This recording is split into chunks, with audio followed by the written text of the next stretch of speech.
Hello నమస్కారం అండి. Group 1, group 2, VRO, VRA competitive ఎగ్జామ్స్లో మనం బేసిక్గా అడిగేటటువంటి విషయాల గురించి మాట్లాడుకుంటున్నాము.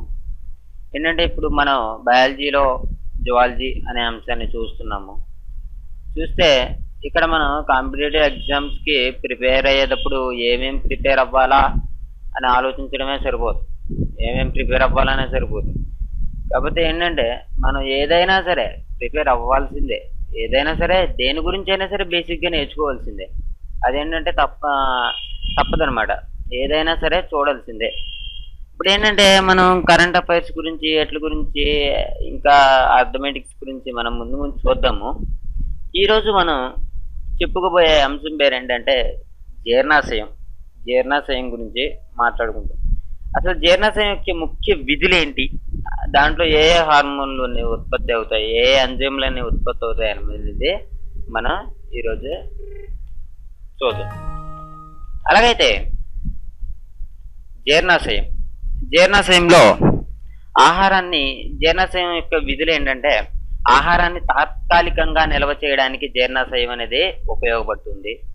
ఆహారంలో వివిధ పదార్థాలను బాగా కలపడం, ఆహారంలో భౌతిక రసాయనిక మార్పులు తేవడానికి మనకి ఈ జీర్ణాశయం అనేది ఎక్కువగా ఉపయోగపడుతుంది అనమాట. తర్వాత చూస్తే జీర్ణాశయ కుడ్యంలో జఠర గ్రంథులు జఠర రసాన్ని, మ్యూసినిన్ అనే శ్లేష్మ పదార్థాన్ని స్రవిస్తాయి. జఠర గ్రంథులు జఠర రసాన్ని, మ్యూసిలిన్ అనే శ్లేష్మ పదార్థాన్ని స్రవిస్తాయి అన్నమాట. తర్వాత జఠర రసంలో హైడ్రోక్లోరిక్ ఆమ్లము మరియు పెప్సిన్ లైపేస్ అను ఎంజైమ్లు అనేవి ఉంటాయి. జఠర రసంలో ఏముంటాయంటే హైడ్రోక్లోరిక్ ఆమ్లము, పెప్సిన్ లైపేస్ అనేటటువంటి ఎంజైమ్లు అనేవి ఉంటాయి అన్నమాట. ఇవి ఏం చేస్తూ ఉంటాయి అనేది మనం చూద్దాము. ఇక్కడ హైడ్రోక్లోరిక్ ఆమ్లం ఏం చేస్తుంది అంటే బ్యాక్టీరియాలను నశింపచేస్తుంది. హైడ్రోక్లోరిక్ ఆమ్లము బ్యాక్టీరియాలనే నశింపజేస్తుంది. తర్వాత పెప్సిన్ ప్రోటీన్లపై పనిచేసి వాటిని పెప్టోను ప్రోటీయేజులుగా మారుస్తుంది. వాటిని ప్రోటీన్లపై పనిచేసేది ఏంటంటే పెప్సిన్. ఇదేంటంటే పెప్టోను ప్రోటీయేజులుగా మార్పు చెందిస్తుంది అనమాట.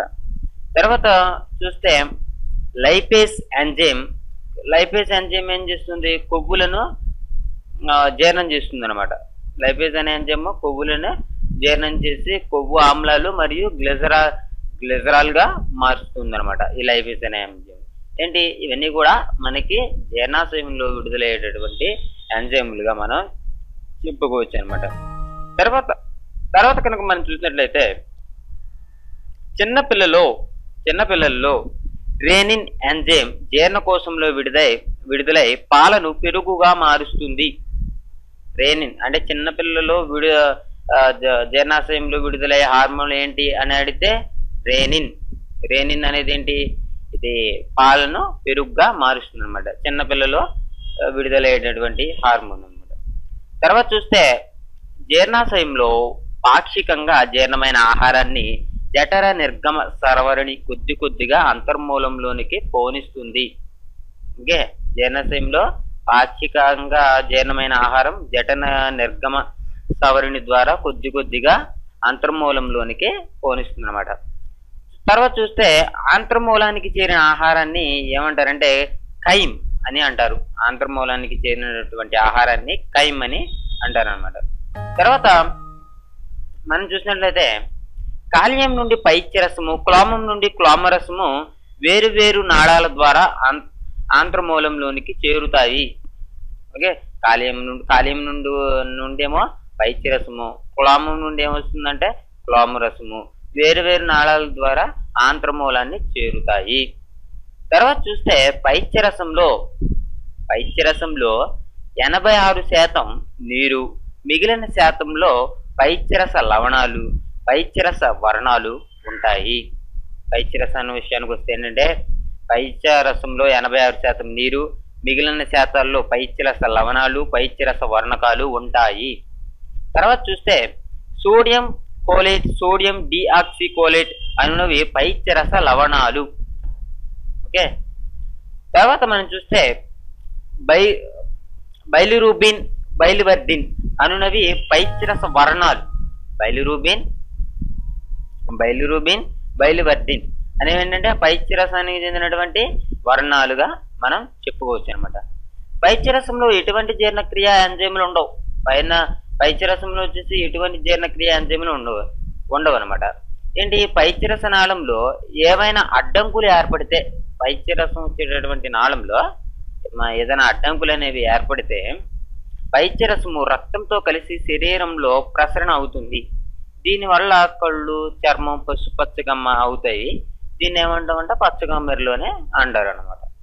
తర్వాత చూస్తే క్లామరసంలో ఉండే ముఖ్యమైన ఎంజైములు ట్రిప్సిన్, క్రైమోట్రిప్సిన్ మరియు అమైలేస్, లైపేస్లు. ఇవన్నీ కూడా క్లామరసంలో ఉండేటటువంటి ఎంజైములు అనమాట. తర్వాత మనం చూస్తే చిన్న ప్రేగు పూర్వ భాగాన్ని ఆంత్రమూలము అని, పరభాగాన్ని శేషాంతరకము అని అంటారు. ఓకే, చిన్న ప్రేగు పూర్వ భాగాన్నేమో ఆంత్రమూలం అని, పరభాగాన్ని వచ్చేసరికి శేషాంతరికము అని అంటారు. తర్వాత తీసుకున్న ఆహార పదార్థంలో ఏంటి, మనం తీసుకున్న ఆహారంలోని పదార్థాలన్నిటినీ ఆంతరరసంలో ఉన్న ఎంజైములు పూర్తిగా జీర్ణం చేస్తాయి. ఓకే, పూర్తిగా ఏం జీర్ణం చేస్తాయంటే ఆంతరరసంలో ఉన్నటువంటి ఎంజైములు అనేవి పూర్తిగా జీర్ణం చేస్తాయి అనమాట. జీర్ణక్రియ వల్ల ఏర్పడ్డ అంచె ఉత్పన్నకాలు రక్తాన్ని చేరడాన్ని శోషణము అంటారు. ఓకే, జీర్ణక్రియ వల్ల ఏర్పడ్డ అంచె ఉత్పన్నకాలు ఏంటి, రక్తాన్ని చేరడాన్ని ఏమంటారంటే శోషణము అని అంటారు అనమాట. శోషణ క్రియను శేషాంతరికంలో ఉండే వేళ్ళు వంటి చోషకాలలో జరుగుతుంది అనమాట. ఓకే, వేళ్ళు వంటి చోషకాలు జరుగుతాయి. తర్వాత మనకి ఏంటంటే ఇక్కడ దీంట్లో మనం అర్థం చేసుకోవాల్సిన పాయింట్ ఏంటంటే జీర్ణక్రియ వల్ల ఏర్పడ్డ అంచె ఉత్పన్నకాలు రక్తాన్ని చేరడాన్ని శోషణము అంటారనమాట. ఓకే, ఇది ఒకటి అర్థం చేసుకోవాలి మనం. ఈ విధంగా జీర్ణమైన ఆహారం పేగు కుడ్యం ద్వారా రక్తంలోనికి శోషణ చెందుతుంది. పేగు కుడ్యం ద్వారా రక్తంలోనికి శోషణ అనేది జరుగుతుందన్నమాట. పెద్ద ప్రేగులో జీర్ణం కాకుండా మిగిలి ఉన్న పదార్థాలు పైచరస వర్ణకాలు కలిసి మలంగా ఏర్పడతాయి. ఓకే, ఇది పురీషనాళంలోనికి పంపబడుతుంది. పురీషనాళంలోనికి పంపబడుతుంది అనమాట. తర్వాత చూస్తే శేషాంతరికము పెద్ద పేగును కలిసే చోట ఉన్న వేలు వంటి నిర్మాణాన్ని ఉండుకము అంటారు. ఇది అవశేష అవయవము. ఓకే, ఇంతవరకు పాయింట్లు మీరు గుర్తించుకోండి. బిట్ బ్యాంక్ లో మనం అన్ని చెప్పుకుందాము. ఓకే, తర్వాత మనం చూసేటటువంటి టాపిక్ వచ్చేసి శ్వాస